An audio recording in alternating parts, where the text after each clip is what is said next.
आपका मेरे YouTube channel पर स्वागत है। आज मैं आपको डाटा कलेक्शन की जो सेकंड मेथड था वो करवाने जा रही हूँ। फर्स्ट मेथड हमने किया था वो था हमारा direct personal investigation method. Second method जो है वो है इनडायरेक्ट ओरल इन्वेस्टिगेशन मेथड। तो इनडायरेक्ट ओरल इन्वेस्टिगेशन मेथड क्या होता है, इसमें जो हमारी प्रॉब्लम होती है उससे जो इनडायरेक्ट रूप से जुड़े हुए लोगों से हम क्या करते हैं, इन्फॉर्मेशन प्राप्त करते हैं। हम डायरेक्ट रूप से नहीं जुड़े हुए, वो व्यक्ति क्या है, इनडायरेक्ट रूप से उस समस्या से जुड़े हुए हैं।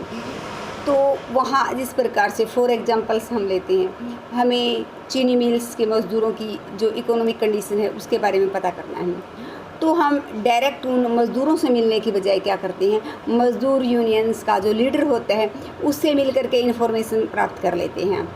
तो वो हमारा क्या हो गया, वहाँ से हमें सूचना मिल जाती है कि किस प्रकार से उनको कितना वेतन मिलता है, क्या उनको रहने की कंडीशन है।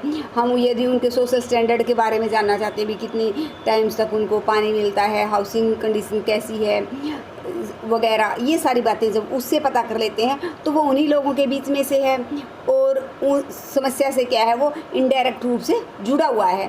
तो ये हमारा क्या हो गया, उससे हम ओरली पूछते हैं, पूछताछ करके इन्फॉर्मेशन प्राप्त करते हैं। तो इनडायरेक्ट ओरल इन्वेस्टिगेशन है हमारा। तो इसमें ये मेथड कहाँ पर हमारा सूटेबल है, तो ये मेथड जहाँ पर क्षेत्र क्या हो, बड़ा सा हो, जहाँ सूचना देने वाले से हमारा डायरेक्ट जो संपर्क है वो होना पॉसिबल ना हो, वहाँ पर ये बढ़िया रहती है। फिर जहाँ सूचना देने वाले व्यक्ति जो हैं वो इलिटरेट हों और सूचना देने में असमर्थ हों, वहाँ भी ये मेथड ठीक रहता है। तो इस मेथड में कई बार क्या होता है, विशेषज्ञों की राय भी ज़रूरी होती है, वहाँ पर भी ये बढ़िया होता है। फिर इसके कुछ मेरिट्स हैं, कुछ डीमेरिट्स हैं। मेरिट्स क्या हैं इसकी हमारी, कि एक तो इसमें क्या है, जहाँ पर बड़ा सा क्षेत्र होता है वहाँ पर लार्ज कवरेज हो जाती है और आसानी से हमें सूचना मिल जाती है। तो इसमें लो कॉस्ट होती है, तो तीनों ही प्रकार की कॉस्ट हमारी कम आती, समय की लागत भी कम लगती है कि कम समय में हमें सूचना प्राप्त हो जाती है, मेहनत भी कम लगती है और हमारा धन भी कम खर्च होता है। फिर इसमें हमारी जो सूचना है वो हमारी रिलायबल मानते हैं हम कि विश्वसनीय प्राप्त होती है, क्योंकि सूचना देने वाला व्यक्ति कहीं ना कहीं सूचना से इनडायरेक्ट रूप से जुड़ा हुआ है। तो इस प्रकार से अप्रत्यक्ष रूप से वो जुड़ा होने के कारण सूचना क्या होती है, में विश्वसनीय होती है। तो इसमें हमारा क्या होता है, आंकड़े जो सूचना है वो जल्दी से जल्दी हमें प्राप्त हो जाती है, बहुत कम समय में प्राप्त हो जाती है और जो हमारी रिलायबिलिटी है वो ज़्यादा होती है। इसके बाद इसके कुछ क्या हैं, डीमेरिट्स हैं। तो वो क्या हैं, एक तो इसमें हमारा क्या होता है, एक ही व्यक्ति पर हम सूचना के लिए डिपेंड हो जाते हैं कि वो सूचना से इनडायरेक्ट रूप से जुड़ा हुआ है, पर्सनली सूचना तो नहीं दे पाते, तो वो कहीं ना कहीं वहाँ पर क्या हो जाता है, बायस कर सकता है वो व्यक्ति, पक्षपात की संभावना इसमें ज़्यादा होती है। मान लो वो व्यक्ति झूठ बोल दे, हमने कहा कि हमने मजदूर यूनियन के नेता से उन मज़दूरों की कंडीशन के बारे में पता कर लिया, तो यदि उसी व्यक्ति ने झूठ बोल दी या उसने अपने कुछ पर्सनल जो स्वार्थ है उसके कारण हमसे जो एग्जैक्ट डाटा है वो छुपा लिया, तो हमारी इन्फॉर्मेशन क्या हो जाएगी, गलत हो जाएगी। तो एक्यूरेसी की इसमें क्या पाई जाती है, कमी पाई जाती है। फॉर एग्जांपल हम स्कूल के प्रिंसिपल से स्कूल के अध्यापकों के बारे में जानना चाहते हैं, वो सारी इन्फॉर्मेशन वो अकेला व्यक्ति हमें दे रहा, यदि वो व्यक्ति किसी कारण से झूठ बोल दे तो हमारी सारी की सारी इन्फॉर्मेशन क्या हो जाएगी, गलत हो जाएगी। हमारा जो इन्वेस्टिगेशन का ऑब्जेक्टिव था वो क्या हो जाएगा, फेल हो जाएगा। तो इस प्रकार से इसके द्वारा हम कह सकते हैं कि आंकड़ों में मौलिकता नहीं पाई जा सकती, उनमें एक्यूरेसी नहीं पाई जा सकती, तो इसमें हमारी बायस की ज़्यादा पॉसिबिलिटी पाई जाती है। तो ये इसके कुछ डीमेरिट्स हैं। अब जो प्राइमरी डाटा कलेक्ट करने का अगला जो मेथड है वो है information from local sources. Local sources से इंफॉर्मेशन गेन करना। तो लोकल सोर्सेज से इंफॉर्मेशन गेन करना क्या होता है कि जो अनुसंधान करता है वो क्या करता है, वहीं के लोकल व्यक्तियों को इन्फॉर्मेशन प्राप्त करने के लिए नियुक्त कर देता है। तो ये कहाँ पर उपयुक्त होती है, ये वहाँ पर युक्त किए जाते हैं जहाँ पर इन्फॉर्मेशन हर रोज़ हमें प्राप्त करनी हो और वो फिर हमारे जो इन्फॉर्मेशन है वो किसके लिए ज़रूरी है, टीवी के लिए या रेडियो, समाचार पत्रों, इनमें प्रकाशित करने के लिए हमें इन्फॉर्मेशन चाहिए, निरंतर इन्फॉर्मेशन चाहिए, तो वहाँ इस मेथड का हम प्रयोग करते हैं। तो स्थानीय लोग होते हैं, वो वहाँ की कंडीशन को ज़्यादा बेटर तरीके से जानते हैं। वो अपने हिसाब से क्या कर लेते हैं, टाइम कोई निश्चित नहीं है, वो अपने हिसाब से डाटा कलेक्ट करते हैं और फिर न्यूज़पेपर में या जिस भी एजेंसी को ये पब्लिश करने होते हैं वहाँ पर वो डाटा भेज देते हैं। तो इसके कुछ मेरिट्स हैं, कुछ डीमेरिट्स हैं इस मेथड के भी। मेरिट्स क्या हैं इस मेथड में कि एक तो हमारा बड़ा सा एरिया जो है वो आसानी से कवर हो जाता है। दूसरा, जो लोकल व्यक्ति हैं, वहीं के रहने वाले, वहीं के आसपास के एरिया, तो उन व्यक्तियों को वहाँ की जो रहन सहन है, भाषा है, तौर तरीके, वो बेटर तरीके से पता होते हैं और वो इन्फॉर्मेशन अपने हिसाब से जल्दी प्राप्त कर लेते हैं। फिर इसमें लागत जो है वो कम आती है, क्योंकि वहीं का लोकल व्यक्ति है, उसको कम पे देंगे तो भी वो क्या करेगा, काम करने के लिए तैयार हो जाता है। एक बाहर का है, उसको वहाँ के रहने का प्रबंध हमें करना है, उसको खाना खाना है, तो उसके लिए हमें क्या करनी पड़ेगी, कॉस्ट ज़्यादा देनी पड़ेगी। तो तीनों ही प्रकार की कॉस्ट में समय की बचत होती है, धन की बचत होती है और मेहनत भी कम लगती है, क्योंकि उसको सारा एरिया नोन है, उसको पता है कि ये एरिया यहाँ से है, इन्फॉर्मेशन वो आसानी से प्राप्त कर लेता है। फिर इसमें हमारी, क्योंकि वो स्थानीय व्यक्ति है और इसमें वो सूचना को जहाँ से प्राप्त करके भेजता है, वो सूचना क्या है, उसके स्वयं के द्वारा इकट्ठी की गई होती है, तो वो सूचना हमारी क्या होती है, विश्वसनीय होती है। फिर इसके कुछ डीमेरिट्स हैं। डीमेरिट्स ये हैं कि एक तो इसमें जो सूचना है वो अलग अलग व्यक्ति लोकल जो सोर्सेज हैं वो अलग अलग व्यक्ति नियुक्त किए जाते हैं, तो सूचना में कभी भी एक रूपता नहीं आ सकती, इसलिए कंपैरिजन बहुत ही मुश्किल हो जाता है। क्योंकि जींद है, वहाँ पर और कोई इकट्ठे कर रहा है, हिसार है, वहाँ पर कोई और व्यक्ति नियुक्त किया गया, तो हर एरिया में अलग अलग व्यक्तियों को नियुक्त किया जाता है। फिर इसमें बायस की बहुत ज़्यादा पॉसिबिलिटी होती है कि वो लोकल व्यक्ति है, उसको पता है यदि दो गुटों के बीच झगड़ा हो जाता है, एक गुट से क्या होता है, उसका पर्सनल रिलेशन है, तो वो सूचना गलत देगा, क्योंकि उसकी जो भावना है वो अपने फेवर के ग्रुप के साथ होगी। उसी प्रकार से इसमें कि मुख्य रूप से क्या होती है, दुर्घटना कहाँ पर हुई, कहाँ पर हड़ताल हुई है, मान लो अनाज मंडी में हड़ताल हुई है, वो वहाँ पर जाते हैं और वो डाटा कलेक्ट करते हैं, तो वहाँ इन्फॉर्मेशन भेज देते हैं न्यूज़पेपर को कि आज यहाँ पर हड़ताल, इतने लोग इकट्ठे हुए।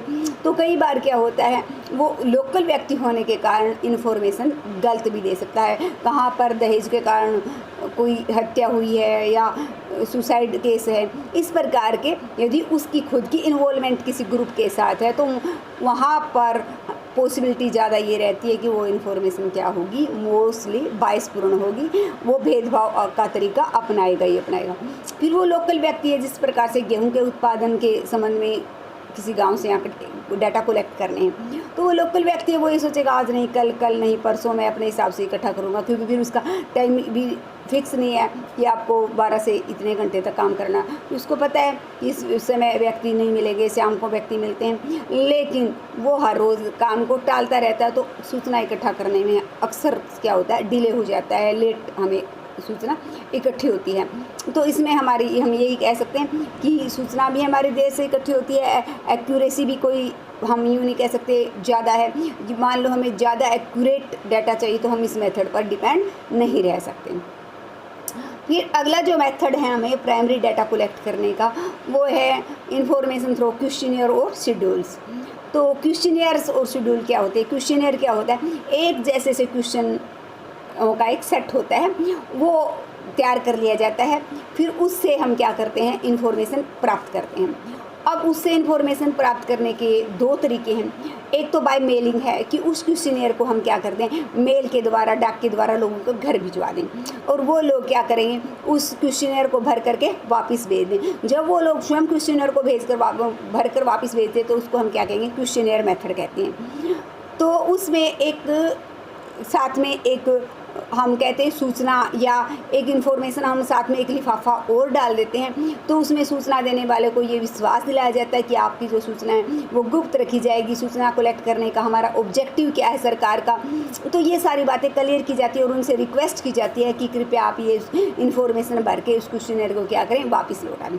तो इसमें व्यक्ति क्या होता है, वापस लौटाने का कई को पता नहीं होता है, तो इसके लिए भी क्या कर दी जाती है, एक सुविधा दे दी जाती है कि अंदर एक एनवलप डाल दिया जाता है जिसमें जहाँ पर उसको वापस लौटाना उसका पहले से ही पता होता है और ये लिखा होता है भी आपको इस लिफाफे में, क्योंकि कई बार क्या होता है 2-4 रुपए की टिकट खरीदनी होती है, उनको लिफाफा लेना होता है, वो वापस डालते ही नहीं, तो वो अरेंजमेंट पहले ही उस क्वेश्चनियर के अंदर के लिफाफे में डालकर भेजा जाता है। अभी इस लिफाफे में आप दोबारा से इसको वापस भरने के बाद भेज देना। तो ये मेथड कहाँ पर सूटेबल है, तो इसकी सूटेबिलिटी के लिए ज़रूरी है कि ये मेथड वहाँ पर ज़रूरी होगा जहाँ पर जनसंख्या का ज़्यादातर पोर्शन हमारा क्या होगा, सभी लोग पढ़े लिखे होंगे, तभी तो वो क्या करेंगे क्वेश्चनर को फुलफ़िल करके वापस रिटर्न कर पाएंगे। फिर यहाँ पर क्षेत्र क्या हो, एरिया बहुत बड़ा सा हो, वहाँ ये मेथड ठीक रहता है। फिर इसके भी कुछ मेरिट्स हैं, कुछ डीमेरिट्स हैं। मेरिट्स तो ये हैं कि इसमें कॉस्ट जो है वो हमारी कम आती, तीनों ही प्रकार की कॉस्ट आती है, जो पैसा है वो भी कम लगता है और जो हमारा समय है वो भी कम लगता है, मेहनत भी कम लगी कि कुछ हमारे पास सभी के क्या है एड्रेस हैं, वो एड्रेस वहाँ से लिए, जन्म मरण जो हमारा ऑफिस है वहाँ से हमने एड्रेस लिए, कॉपी किया, 5-4 रुपये एक पर खर्चा आया, टिकट के साथ वो भेज दिए, कुछ ही समय में हमारे पास एक जगह बैठे बैठे इन्फॉर्मेशन कलेक्ट हो जाती है। तो ये है हमारा। फिर जो इन्फॉर्मेशन है वो हम मानते हैं कि वो मौलिक होगी, वो एक्यूरेट होगी, क्योंकि जो क्वेश्चनियर है वो स्वयं लोगों ने खुद ही भरकर भेजी होती है।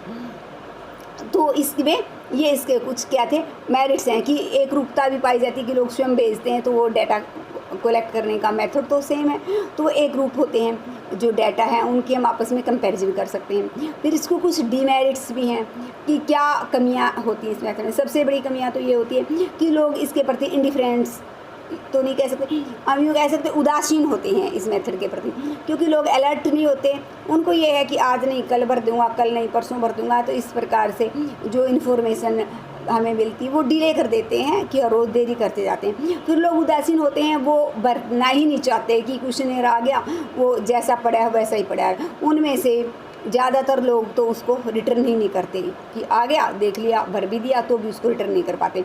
तो कभी भी इस विधि की सफलता हमारी यूँ नहीं कह सकते कि इस विधि की 80-90% तक भी सफलता जा पाएगी, क्योंकि इसमें हमारे फिर कई बार ये होता है कि इसमें कुछ क्वेश्चन ऐसे होते हैं जो गणित संबंधी होते हैं, तो व्यक्ति को समझ में नहीं आते, वो उनको क्या करता है फुलफिल ही नहीं करता। तो जटिल जो भाषा हो जाती है या एक आध क्वेश्चन ऐसा होता है जमा घटा गुणा करना पड़ता है, जिसको आंसर देने से पहले व्यक्ति उस क्वेश्चन को भरना ही नहीं चाहता।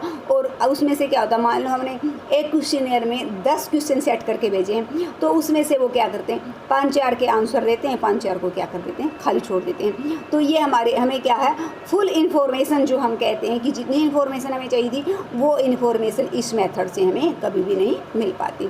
और कई बार व्यक्ति को लगता है पता नहीं सरकार का ऑब्जेक्टिव क्या है, वो किस लिए मंगा रही, तो वो जानबूझकर भी अपनी इनकम को हाइड कर लेते हैं। यदि इनकम से संबंधित डाटा कलेक्ट करना है तो वो जानबूझ करके कि क्या पता सरकार कोई टैक्स लगाना चाहती हो या कुछ ऐसा कार्य है, तो जानबूझ करके भी अपनी इनकम को हाइड करा लेते हैं और क्रॉस चेकिंग का भी कोई मेथड नहीं है। तो इसमें हमारा क्या होता है, इस प्रकार से भी हमें इन्फॉर्मेशन गलत मिलती है।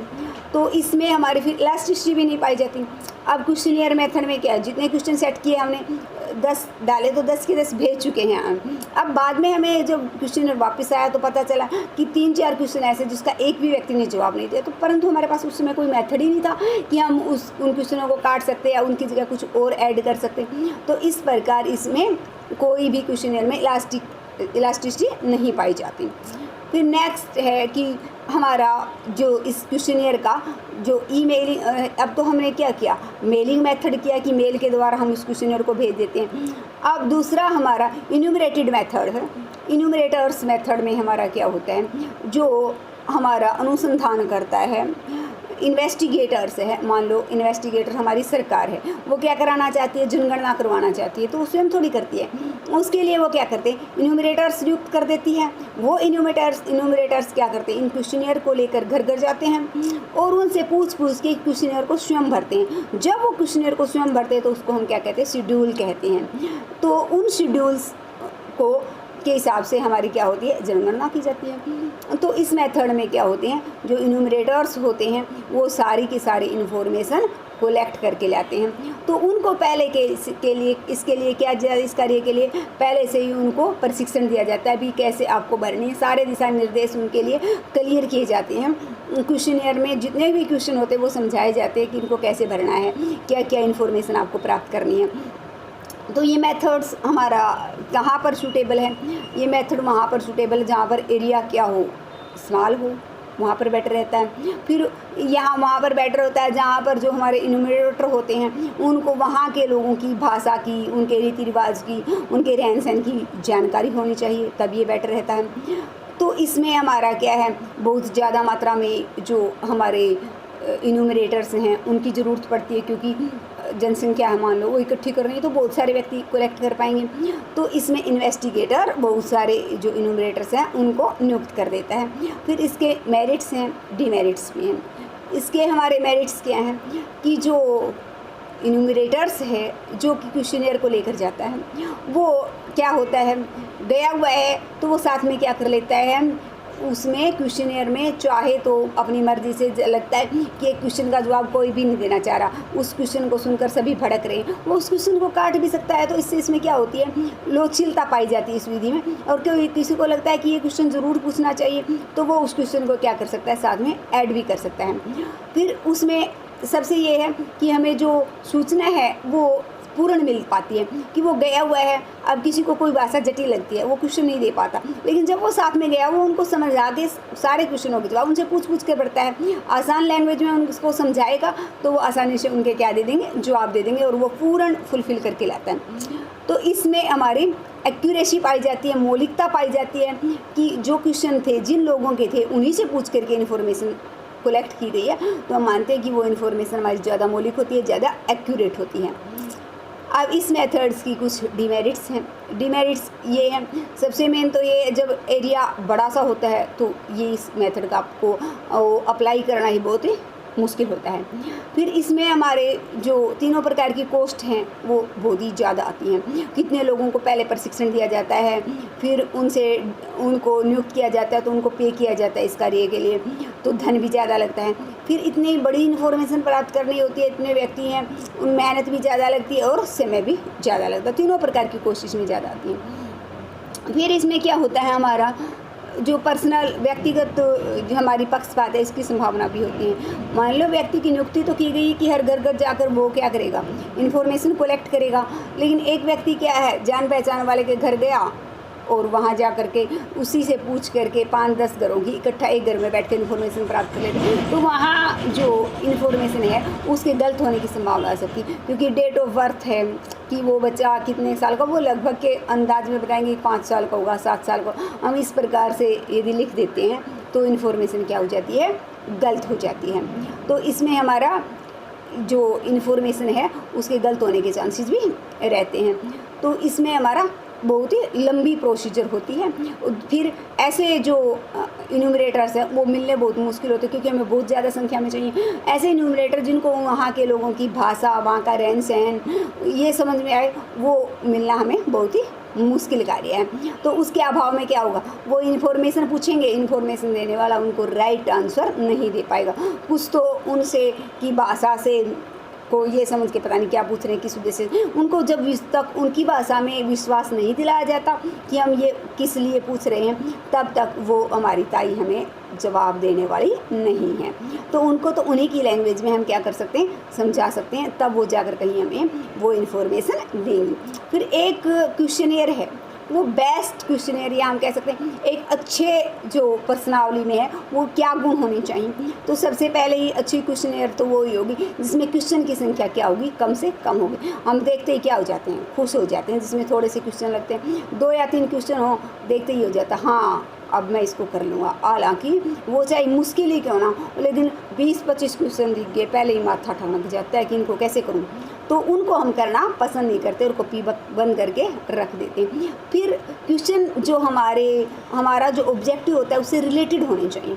ऐसा नहीं है कि हमारा ऑब्जेक्टिव है जनगणना करना तो हम जनसंख्या से संबंधित क्वेश्चन पूछें, कितने कि घर के मुखिया का नाम क्या है, मेंबर कौन कौन है, कितने पढ़े लिखे हैं, ये भी क्वेश्चन। अब ये थोड़ी पूछ सकते कितने प्लाट है, कितना मकान है, कितनी प्रॉपर्टी है, कितनी भैंस है। ये जो अनावश्यक क्वेश्चन नहीं होने चाहिए क्वेश्चनियर में। फिर क्वेश्चनियों की जो भाषा है वो सरल से सरल होनी चाहिए। ऐसा नहीं है कि कोई गणित संबंधी क्वेश्चन पूछ लिया जाए, क्वेश्चन का आंसर देने वाले को उससे पहले क्या है गुणा घटा जोड़ करना पड़े, नहीं। बहुत सारे लोग क्या हैं मैथ से डरते हैं और वो जहाँ पर मैथ आया उस क्वेश्चनियर को क्या कर देंगे, बंद करके रख देते हैं। तो क्वेश्चनियर में क्वेश्चन क्या होने चाहिए, इजी लैंग्वेज में होने चाहिए क्वेश्चन। फिर एक से दूसरे से रिलेटेड क्वेश्चन एक साथ होने चाहिए। इस तरह हमने जनसंख्या से संबंधित पूछा, मुखिया का नाम, फिर कितने पुत्र हैं, कितनी पुत्रियां हैं, उनकी आय, उनकी उम्र कितनी है, ये सारी। आय की पूछना चाहता तो उसके बाद नंबर दीजिए, ऐसा नहीं पहला मुखिया का नाम पूछ लिया जाए फिर उसके आमदनी के स्रोत पूछ लिए जाए, ऐसा नहीं है। जनसंख्या से संबंधित 5 क्वेश्चन पूछ रहे तो वो लगातार होने चाहिए। आय से संबंधित 3 क्वेश्चन है तो वो बाद में होने चाहिए। तो इस प्रकार से हमारे क्वेश्चन होने चाहिए।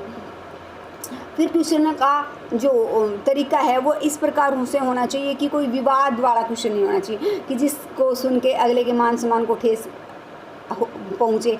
ऐसा धर्म से संबंधित ऐसा कोई क्वेश्चन हमें क्वेश्चनर में नहीं डालना चाहिए, या जिसका आपस में कॉन्ट्राडिक्ट कोई क्वेश्चन हो, ऐसा क्वेश्चन नहीं पूछना चाहिए, जाना चाहिए। 1-2 क्वेश्चन ऐसे होने चाहिए जिससे हमारी क्या उसके क्रॉस चेकिंग हो सके कि क्वेश्चन देने वाला सच बोल रहा है या झूठ बोल रहा है। तो इस प्रकार क्वेश्चनियर, मान लो हम ईमेल से भेज रहे हैं तो उसके में क्वेश्चनियर में रिक्वेस्ट डालनी चाहिए कि वो क्वेश्चनियर को दोबारा से वापस भेज दें।